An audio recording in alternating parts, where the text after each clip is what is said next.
vale a pena aprofundar. Então, primeiro ele tem que colocar, e depois ele vai começar agora. Desde o início, a apreensão diante da morte. Alguns tradutores traduzem por temor.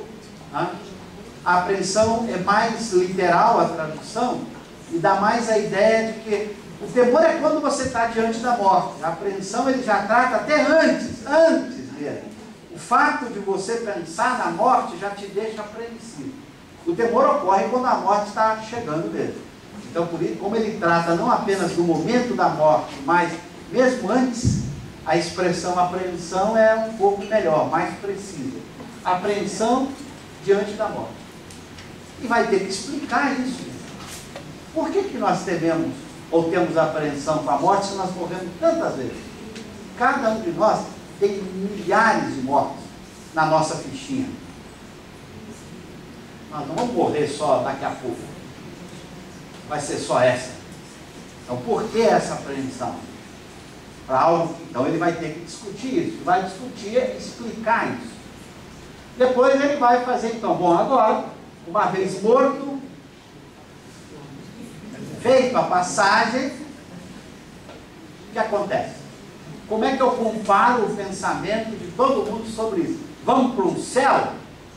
Ele vai discutir o céu. Desde a teologia pagã, principalmente grega, que é a nossa origem ocidental, até passando pelo cristianismo. E a posição espírita sobre o céu. Porque você já sabe, não há céu nenhum, não há um lugar chamado céu. Céu é um estado psicológico de alegria, de felicidade, que é relativo a cada um. Cada um tem o seu céu, de acordo com o seu estado de alegria ou felicidade. Mesma coisa o inferno. Não há um inferno, um lugar de punição e sofrimento. Também é um estado interior de tristeza, de dor e sofrimento. Depois ele vai discutir a noção de purgatório. Isso é importante, porque a noção de purgatório foi proposta. Então ele vai discutir. E como Kardec não gosta de deixar de ensinar nada, de aproveitar, uma vez que a noção tenha sido colocada, ele vai, a gente pode fazer um bom uso dela. E ele vai chegar a dizer que o purgatório é um lugar legal, bacana, sabe onde é? Aqui, ó, nós estamos nele. São as encarnações dos mundos corporais. Nós estamos vivendo um purgatório, ou seja, nós estamos eliminando as nossas imperfeições, as nossas impurezas, o que de mal fizemos, resgatando. Então, ele vai aproveitar essa discussão. Bom, você pode, então, interpretar um purgatório e até chamar de um purgatório a vida nos mundos corporais.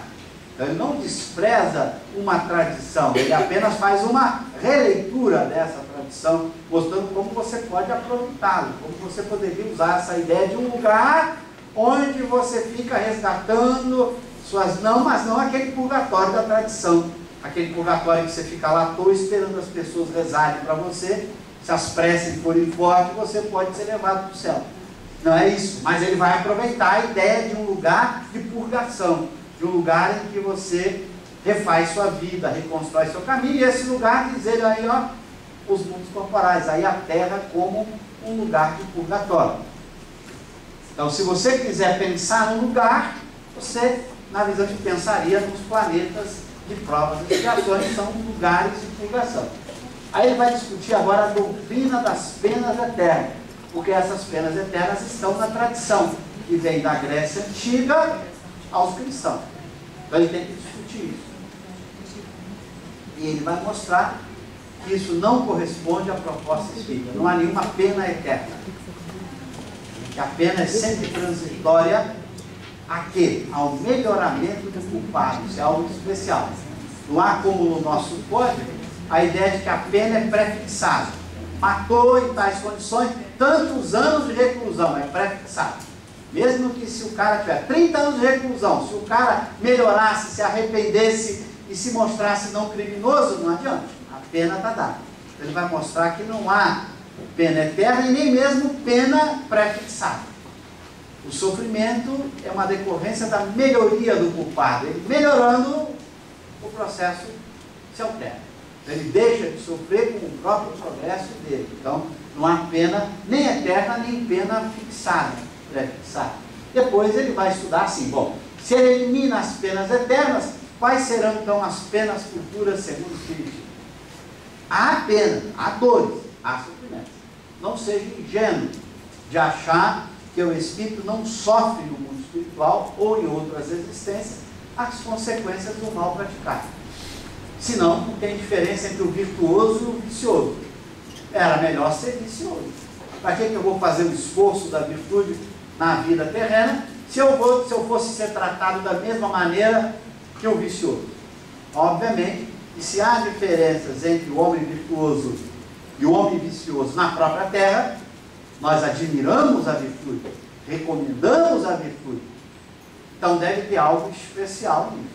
Então ele vai mostrar que há sim, há dores e sofrimentos, consequência do caminho mal escolhido. Ponto. Só que ele vai mostrar as diferenças entre a visão espírita e a visão tradicional sobre como é esse sofrimento e sobre como é essa dor. Há, mas é diferente. Não do jeito que a gente às vezes deseja, né?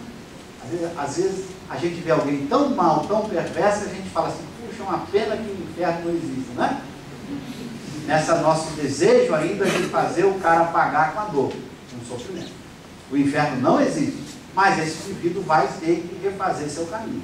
De que maneira Kardec apresenta nesse capítulo. Depois, ele vai ter que analisar os dois estados especiais que você poderia inferir das penas futuras, os anjos e os demônios. Demonstrando que há anjos, não no sentido teológico tradicional, mas vai identificar os anjos com os espíritos puros ou perfeitos. E os demônios? Com a gente. Nós somos os demônios. Os demônios são os espíritos imperfeitos da escala espírita, que têm a propensão para o mal, que desejam o mal, e mesmo que estão lutando às vezes para não ter esse mal, mas de vez em quando tem vontade de torcer o pescoço de alguém caridosamente, né? Esse desejo do mal, essa propensão do mal, nos torna os demônios. Portanto, o demônio existe na visão espírita, anjo existe, só com outro significado. Então é a beleza. Kardec não despreza a tecnologia, o conhecimento antigo. Ele aproveita o que pode ser aproveitado. Ele vai dando um novo significado, porque ele vai dizer na Gênesis que um dos objetivos do Espiritismo é explicar como Jesus entendia as coisas. E como aquelas palavras que aparecem no Novo Testamento podem ter uma leitura diferente que as torne até verdadeiras. Desde que você faça uma leitura diferente, que você dê um novo significado. Então não precisa desprezar, mas precisa explicar.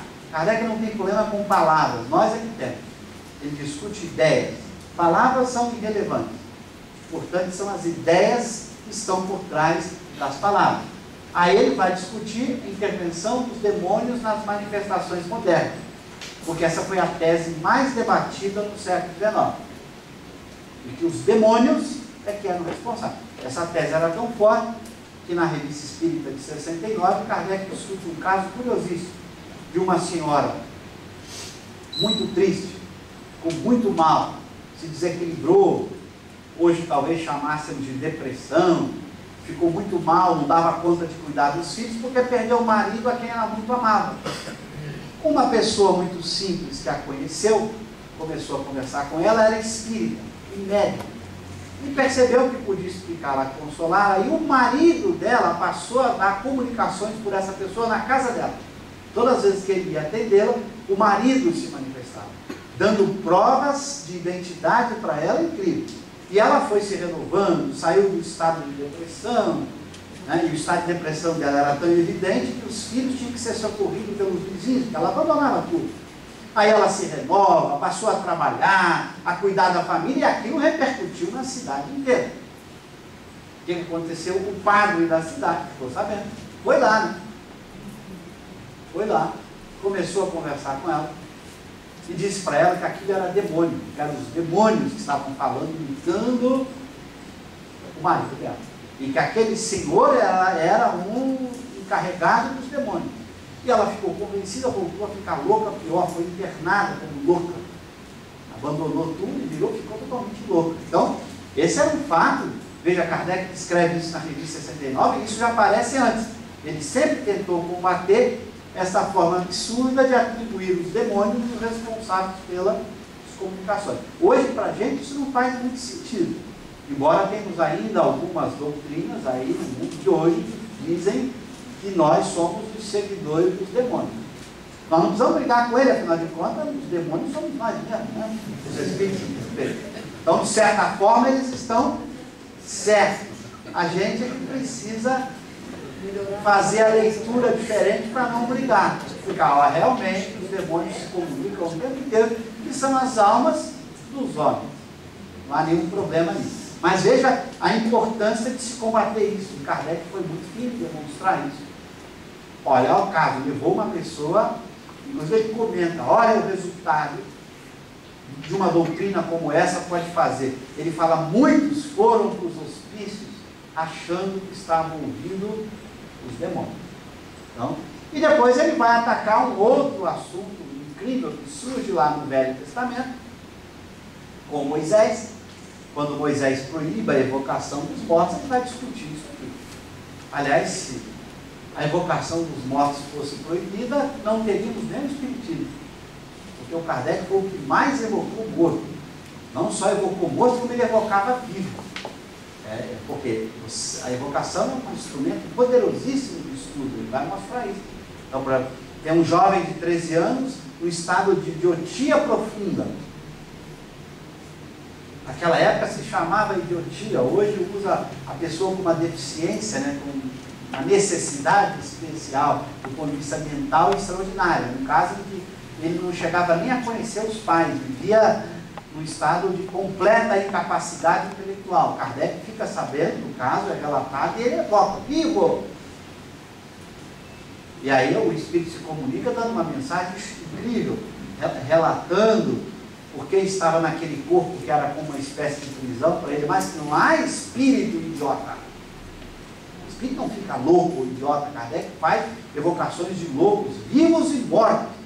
Claro que não, porque seria uma retrogradação da alma. O sujeito aprendeu em muitas existências e morre e vai ficar, ou vai perder isso. Não, a loucura é sempre um estado de limitação física, em que o cérebro não permite que o espírito se manifeste. Mas não que ele perca as suas faculdades intelectuais, isso seria regredir como espírito. Ele aprendeu tudo aquilo, ele perde, ele jamais perde. Kardec dá várias discussões sobre isso na revista. Não há loucos no sentido de perda da faculdade intelectual no plano espiritual. Há pessoas que se perturbam, que estão equivocadas, que têm orgulho, que têm ciúme, que têm inveja, e nesse orgulho, nessa inveja, não querem ouvir ou aceitar certas coisas.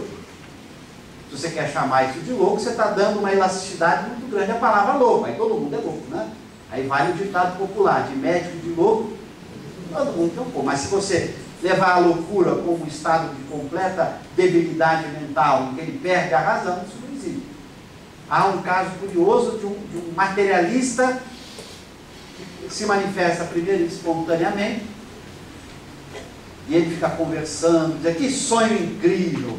E ele, inclusive, dando a comunicação, ele não entendia por que as pessoas estavam escrevendo o que ele estava comunicando. Né? E ele vai dizer que está sonhando, que não existia espírito. Aí quando o cara disser assim, você vai lá, vê se você acha o seu corpo. Veja com que corpo está escrevendo. Ele fala, que sonho inacreditável. Ele achava que era sonho.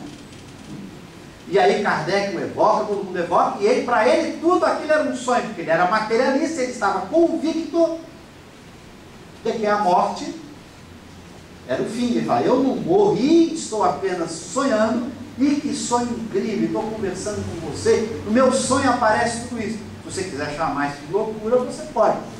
O cara raciocinava, logicava, argumentava, ele não perdeu nenhuma faculdade intelectual.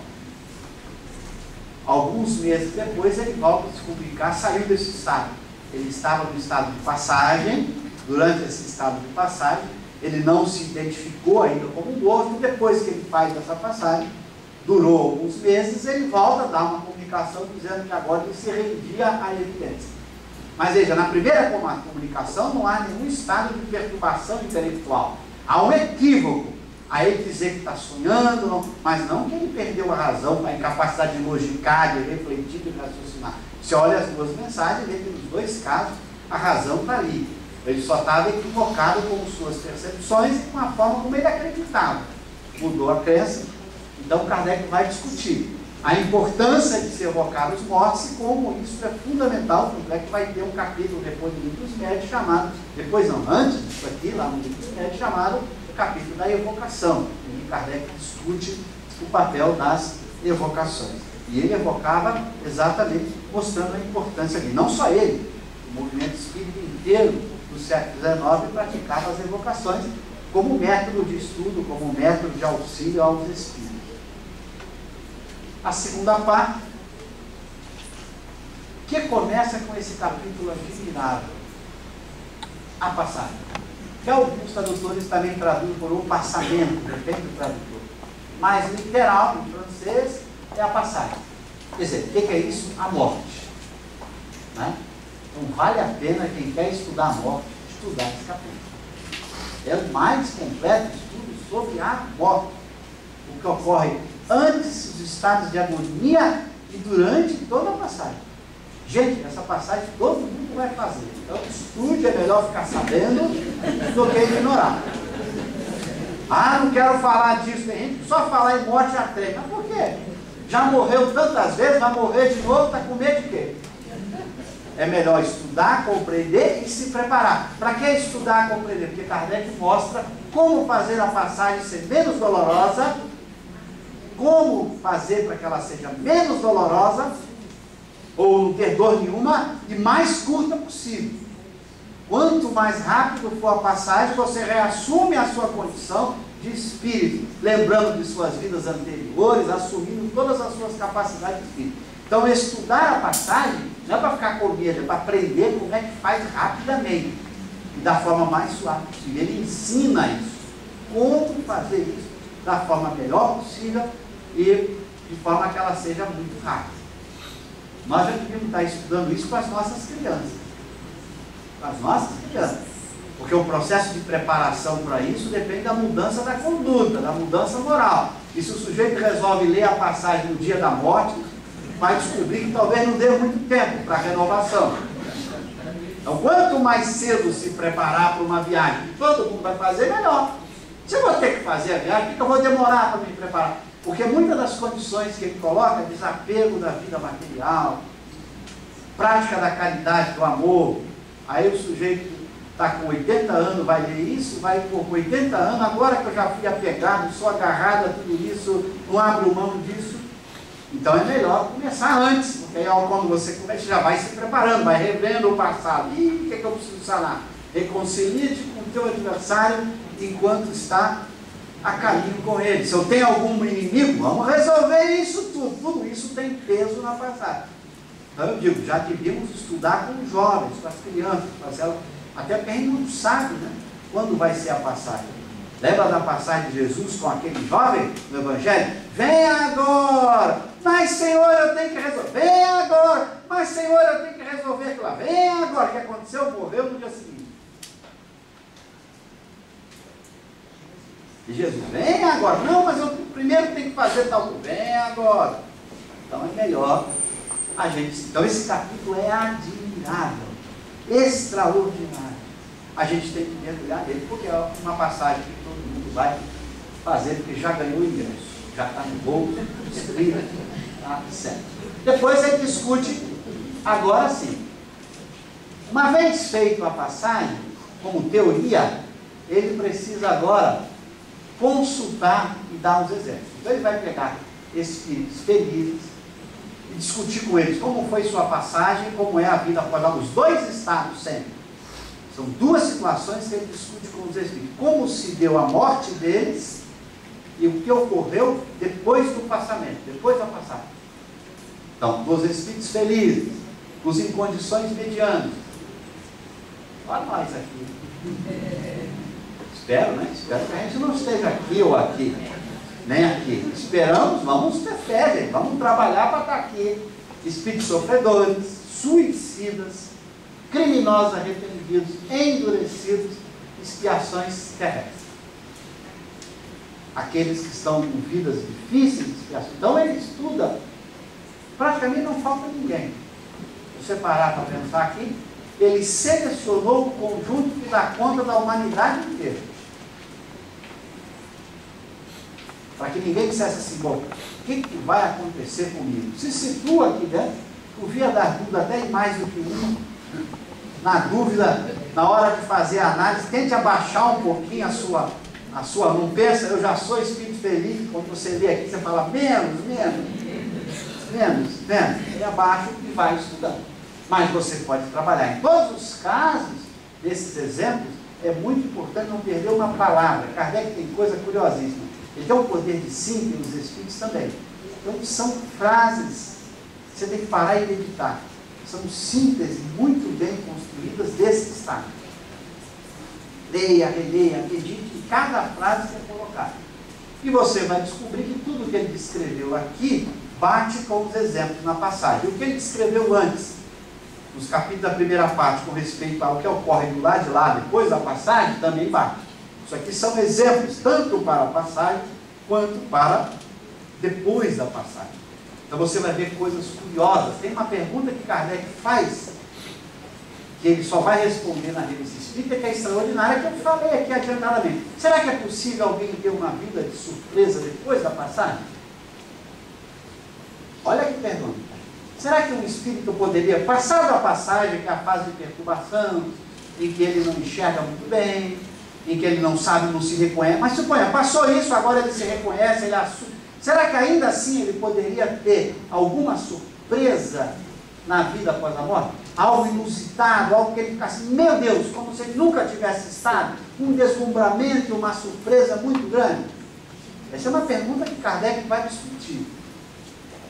Não, faltam 2 minutos. Estou olhando para cá. Tá? Então, será que tem? Essa é uma pergunta importantíssima. Eu vou só aguçar a curiosidade de vocês. É possível, num caso muito especial, que ele discute, só num caso muito especial, é possível uma surpresa, um deslumbramento. O cara achar que aquilo é muito diferente do que ele sabia, do que ele conhecia. Só um caso. E Kardec vai discutir com profundidade na revista este caso. Tá certo? E eu só provoquei para vocês irem pensando. Depois do passamento, depois que o cara assumiu a memória do passado, se lembra das suas existências, se lembra até das noites que ele passou no plano espiritual, que ele dormiu, ou seja, depois que ele assume todo o seu estado de espírito, ainda poderia ter alguma surpresa? Essa é uma pergunta extraordinária que ele vai responder para nós e que eu vou então convidá-los para um pequeno intervalo aí, para aumentar a autonomia, tomar uma aguinha e voltamos em seguida.